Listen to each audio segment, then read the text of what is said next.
કેમ છો કાકી નહીં હતા ટ્રેનિંગમાં જવા માટે તૈયાર છો ને? ઘણા લોકોને એ બી ક્વેશ્ચન હતો કે બેન ટ્રેનિંગમાં છે શેડ્યુલ શું રહેશે. હવે ટ્રેનિંગમાં જવાનું છે તો સવારથી સાંજ સુધી છે આપણું શેડ્યુલ શું રહેવાનું છે, મતલબ તમે સમજો ને કે સવારે લઈ 6:30 થી લઈ અને સાંજના 6:30 સુધી છે તમારે 12 કલાક તો છે લગાતાર એમાં જ રહેવાનું છે. એના પછી છે તમારે સવારે 6:30 પહોંચવાનું હોય ગ્રાઉન્ડ પર એમ.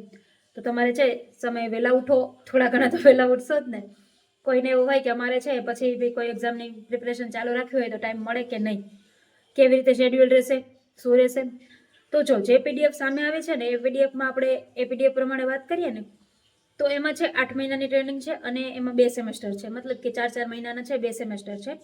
અને એક સેમેસ્ટરમાં એ જે લોકો છે ઇન્ડોરમાં જે કંઈ બી ભણાવશે ને એના 5 છે એ પેપર રહેશે, મતલબ કે તમારી આખી ટ્રેનિંગ 8 મહિનાની પૂરી થશે ને એની ત્યારે છે તમારા 10 પેપર લેવાશે. એમાં છે સેમેસ્ટર વાઇઝ હશે કે પહેલા 5 પેપર છે તમારી 4 મહિનાની પહેલી ટ્રેનિંગ પૂરી થાય છે ને ત્યારે લેવાશે, અને બીજા 5 પેપર છે એ તમારી બીજી 4 મહિનાની ટ્રેનિંગ પૂરી થાય. આપણે કેમ સેમેસ્ટર વાઇઝ હતું, કોલેજમાં બી સેમેસ્ટર વાઇઝ હોય છે કે આ સેમેસ્ટર પૂરું થયું તેની એક્ઝામ લેવાઈ ગઈ, એવી રીતે તમારે છે પહેલા સેમેસ્ટરમાં 5 પેપર આવશે, બીજા સેમેસ્ટરમાં 5 પેપર આવશે, બરાબર. અને તમારે જે બી ગ્રાઉન્ડમાં તમને પીટી ટેબલ ને એ બધું કરાવે છે ને એનું પેપર કે મતલબ કે એનું આપણે પેપર છે ને એ 8 મહિનાની ટ્રેનિંગ પૂરી થશે ને એ પછી લેવાશે.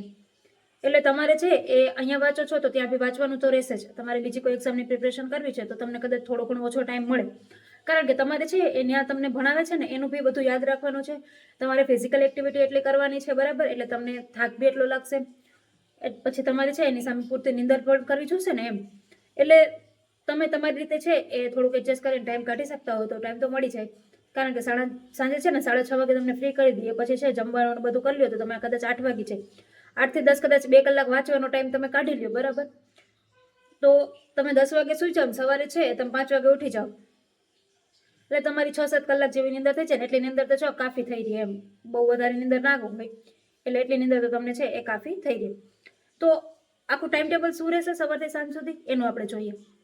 બાકી છે એ તમારે સેમેસ્ટર વાઇઝ ભણવાનું રહેશે, અને એમાં લખેલું છે ને એવી રીતે તમારી 8 મહિનાની ટ્રેનિંગ છે ને એ તમારે ત્યાં છે એ આપણે જ્યાં બી ટ્રેનિંગ સેન્ટર હશે ને ત્યાંની હશે. અને પછી એમાં પાછળ કોઈ જો નોટિફિકેશન વાંચ્યું હોય ને આખી તો એમાં એ બી લખેલું છે કે તમારે એના પછી 2 મહિનાની ટ્રેનિંગ કરવાની રહેશે. એ 2 મહિનાની ટ્રેનિંગ કેવી હોય, તમને દરેક પોલીસ સ્ટેશને છે ફરતા ફરતા તમને ફિલ્ડ વર્કનો અનુભવ થાય ને.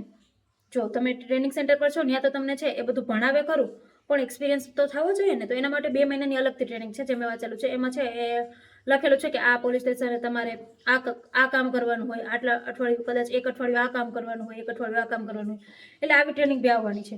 એટલે તમે માની લો કે તમારે છે ટ્રેનિંગ ચાલુ થશે ને તો ત્યાંથી લઈને 10 મહિના, ફેબ્રુઆરીમાં ટ્રેનિંગ ચાલુ થાય છે ને તો ડિસેમ્બર છે 2026 સુધી તમારી ટ્રેનિંગ ચાલવાની છે. એ પછી છે તમને કોઈ બી છે એ પોલીસ સ્ટેશને પોસ્ટિંગ મળશે અથવા તો જે પણ હશે એ, બરાબર. પણ ટ્રેનિંગ આટલો મહિના ચાલવાની છે. અને એ ટ્રેનિંગમાં છે આખું ટ્રેનિંગનું શેડ્યુલ જોઈએ હવે આપણે. તો પહેલાં છે એ તમારે આઉટડોર ટ્રેનિંગ હશે સવારમાં, બરાબર. અને એ સવારમાં છે એ 6:30 થી લઈને 7:15 સુધી, એટલે કે 45 મિનિટનો છે એ આખો લેક્ચર જેવું હોય છે. પહેલી આઉટડોર ટ્રેનિંગ 1, મતલબ કે પહેલો કલાક એમ કે પહેલો સેશન આપણે કેમ પહેલો પીરિયડ કહીએ એવો રીતે પહેલો પીરિયડ છે એ 6:30 થી લઈને 7:15 હોય છે. અને પાછું છે એ 5 મિનિટનો તમને બ્રેક આપશે. અને પછી છે તમારે 7:20 થી લઈ અને 8:05 સુધી પાછો છે તમારે બીજો સેશન હશે. પછી 10 મિનિટનો પાછો બ્રેક આપશે તમને લોકોને, અને ત્રીજો પીરિયડ છે આઉટડોરમાં જશે 8:15 થી લઈને 9 વાગ્યા સુધી. 45 મિનિટનો છે તમને આઉટડોરનો છે એ પીરિયડ મળશે. એટલે તમારે છે સવારે 6:30 થી લઈને 9 વાગ્યા સુધી તમારે 2.5 કલાક તો છે સવારમાં ગ્રાઉન્ડ પર રહેવાનું છે. એટલે મતલબ જે પણ લોકોને અત્યારે છે 25 મિનિટ દોડવામાં બી છે ના દોડાતું હોય, તમને લોકોને બહેનોને છે એ 10 મિનિટ દોડવામાં બી તકલીફ થતી હોય, 1.5 કલાક તો કેમ ગ્રાઉન્ડ પર રહેવું. એ લોકો ખાસ તૈયારી રાખજો. તમારે લોકોને છે ને એ 3 કલાક 2.5 કલાક જેવું તો લેખી જ લો, 2.5 કલાક જેવું છે તમારે ગ્રાઉન્ડ પર રહેવાનું છે, બરાબર. એ પછી છે તમને લોકોને નાસ્તાનો ને ફ્રેશ થવાનો ટાઈમ આપશે, તમારે રેડી થવાનો ટાઈમ આપશે. અને એ ટાઈમ છે તમારે 9 થી લઈ અને 10:45 સુધી, એટલે 1 કલાક 45 મિનિટ જેવો રહેશે. એમાં તમે છે એ નાહી ધોઈ લો છો, તમે નાસ્તો પાણી કરી લો છો, ફ્રેશ થઈ જાઓ છો, બરાબર. અને તમે છે એ ત્યાં આઈ થિંક જે પણ વાર હશે ને એ વાર પ્રમાણે અલગ અલગ હશે યુનિફોર્મ પહેરવાના. તો એ યુનિફોર્મ પહેરી તમારું છે એ બુક્સને જે પણ લેવાનું હોય એ લઈને તમારે લેક્ચર અટેન્ડ કરવા જવાના રહેશે, બરાબર.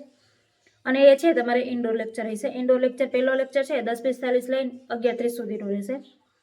બીજો લેક્ચર છે 11:30 થી લઈને 12:15 સુધીનો રહેશે. ત્રીજો લેક્ચર છે એ 12:15 થી લઈ અને 1 વાગ્યા સુધીનો રહેશે. એટલે કે તમારે છે એ 3 લેક્ચર છે ઉપરા ઉપરી આવશે અને તમારે છે ત્યાં 1 વાગ્યા સુધી 10:45 લઈ અને 1 વાગ્યા સુધી છે તમારે આ લગાતાર 3 લેક્ચર અટેન્ડ કરવાના રહેશે. અને પછી છે તમને 1 વાગે જમવાનો બ્રેક બી આપી દેશે અને એમાં છે તમારે 1 થી લઈને 2:45 એટલે 1 કલાક ને 45 મિનિટ જેવો ટાઈમ મળશે, જેમાં તમે છે એ જમી લો છો, તમે છે થોડો ઘણો આરામ કરવો હોય તો આરામ કરી લો છો, તમને આટલો ટાઈમ મળશે એમ ત્યાં બપોરે. પછી પાછો તમારે ઇન્ડોર લેક્ચર હશે, મતલબ ઇન્ડોર ટ્રેનિંગ મતલબ કે તમારે લેક્ચર હશે એમ. તો ચોથો લેક્ચર હશે ને એ 2:45 છે 3:30 સુધીનો હશે, એટલે કે 45 મિનિટના છે ને એ લેક્ચર હોય છે. પાંચમો લેક્ચર છે એ 3:30 થી લઈને 4:15 સુધીનો હોય છે. છઠ્ઠો લેક્ચર છે એ 4:15 થી લઈને 5 વાગ્યા સુધીનો હશે અને 5 વાગે છે તમને ફ્રી કરી દેશે. 5 વાગે છે એ તમને બ્રેક આપશે, 5 થી લઈને 5:30 સુધી અડધી કલાકનો છે તમને બ્રેક આપશે. તમારે છે 30 મિનિટમાં તમને નાસ્તો પાણી કરવો હોય નાસ્તો પાણી કરી લો, તમને છે એ થોડા ઘણા ફ્રેશ થઈ જાવ એમ. અને તમને છે 5:30 સુધીનો ટાઈમ આપશે. અને પાછો છે એ આઉટડોરનો તમારે 5:30 થી લઈને 6:30 સુધીનો છે એ ચોથો લેક્ચર હશે.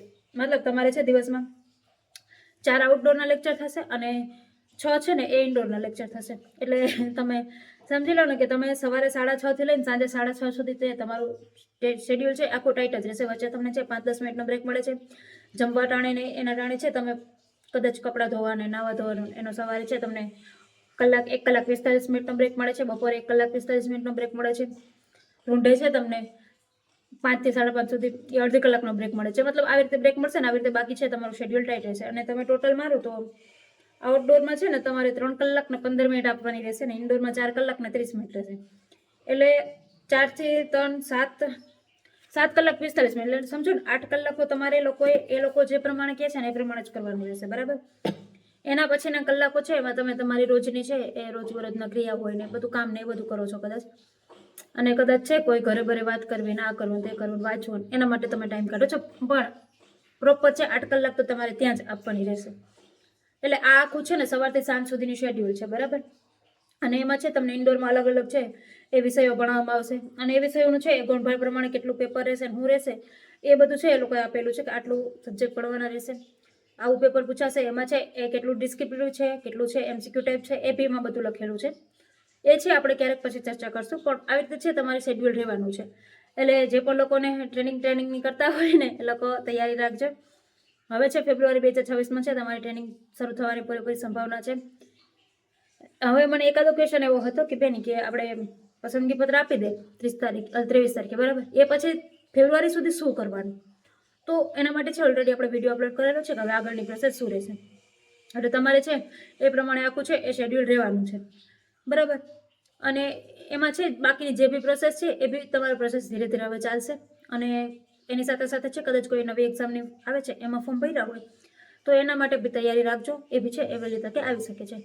તો આ તો આખું શેડ્યુલને લઈને અને તમારે આના સિવાય કોઈ બી ક્વેશ્ચન હોય તો કોમેન્ટમાં જરૂરથી પૂછજો. બાકી છે પછી આપણે મળશું નવા વિડીયોમાં નવી માહિતી સાથે.